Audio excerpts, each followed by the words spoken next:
Well, this doesn't come as a surprise. You guys have known for the longest time that YouTube and major social media platforms like Facebook, like Twitter, have been starting to censor people that they disagree with. Wow. Now, there's two camps over here. You have Camp A, that states from a libertarian camp that it's a private company, and this private company can do whatever they like.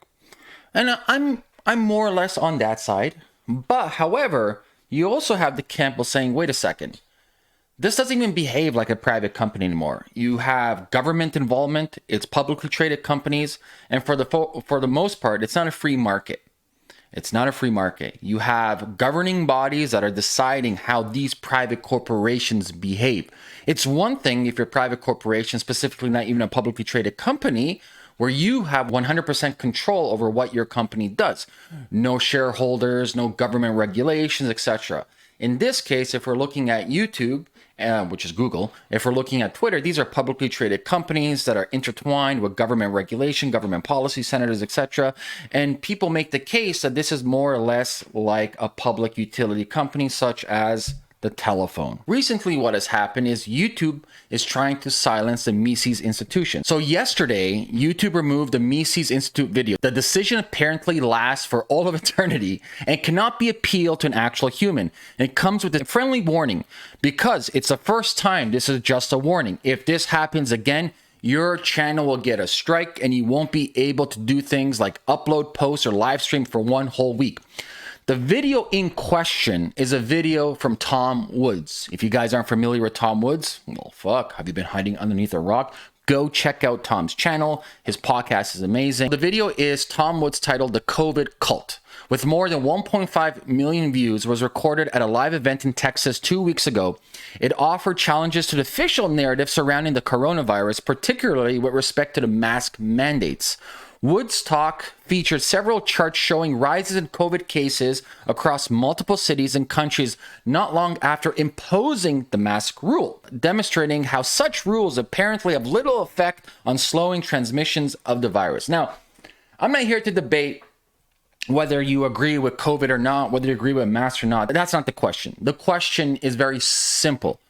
We need to live in a society that promotes discourse, that promotes communication, that promotes different viewpoints. We are at a point where we're seeing a precipice with technocrats. Technology companies are the government. We have an illusionary appearance over here that, oh, we have YouTube and Google and Twitter. These are private. No, they're not. No, they're not.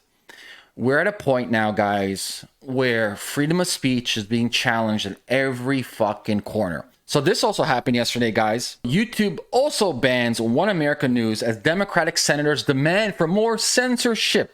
YouTube has suspended the pro-President Trump One America News network from uploading and posting new video material to YouTube for 1 week. The decision was handed down at the time when a cluster of cable and other news TV outlets, including OANN, Newsmax, are broadcasting and mobilizing Americans about the truth of the Trump administration fight to serve a second term by overturning the fraud of the 2020 presidential election. So YouTube said this on the issue for its November 24th banning of the OANN was for violating our COVID misinformation policies, according to YouTube spokesperson Ivy Cho.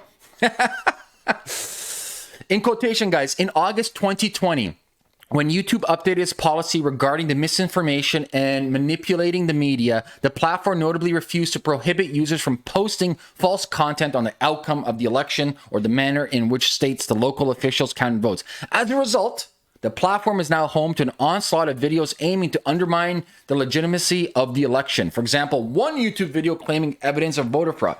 What we're seeing here, guys, is, like I mentioned earlier, we're having a technocratic, elitist coupled with the government. Nothing new. Woo, ha, wow. Absolute power corrupts absolutely all. This has been since the beginning of fucking time. Nothing new. And what we're seeing is, if you don't play by our rules, we will censor you. If you don't think as we think, we will censor you. So what we're seeing today, we have a huge group of people who are saying we have to stop YouTube, we have to stop Twitter, we have to stop Google from censoring us. Now, I like to look at nature when it comes to stuff like this. In nature, if we look at apex predators, if we look at how ecology evolves, we always see that a superior technology comes out, whether that is a mammal, whether that is a virus, whether that is a bacteria. And this superior apex, you can call it predator, I like to call it evolutionary design, is superior to the old technologies of that ecology, and it overtakes it. And over time, it becomes dominant until a new form of technology appears. Now, when we have a group of people trying to fight YouTube and Google saying, you can't censor us, it's a great fight. However, it's the wrong fight. In my mind, the proper way to spend your energy and your time. Remember, time is the most important commodity and resource we have. We can't buy more time. We can always make more money. Instead of us trying to fight YouTube and fight Google, and they can do what they want, I don't give a flying fuck. What we need to do is create better technologies. This is why I'm so bullish on the future of Web3 and real decentralization and real monetization of social networks. Is we create better technology. So you create a system, a free market, where you let the market participants decide. What we're going to have in the future is like, hey, and maybe we're a couple of years away from now. Hey, do I want to spend my time on YouTube?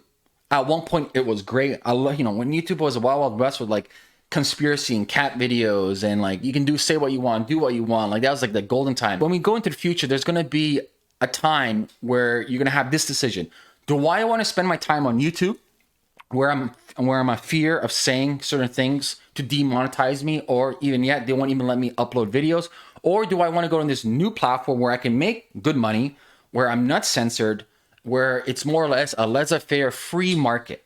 And so the actual technology being built is the solution. It's not lobbying. It's not screaming at Google, YouTube, and Twitter.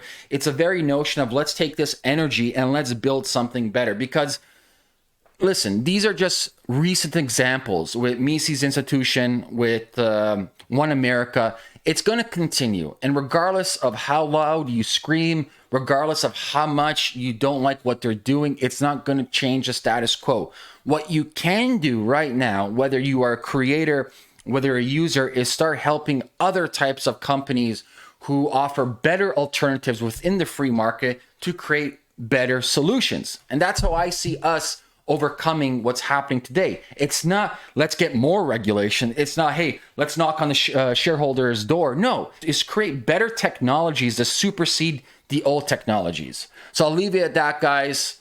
YouTube continuing its massacre of freedom of speech. Yay! Nothing new. Actually, a couple things from you guys. Leave a comment below this video. Let me know your thoughts about this. And I will see you later on tonight. Peace out.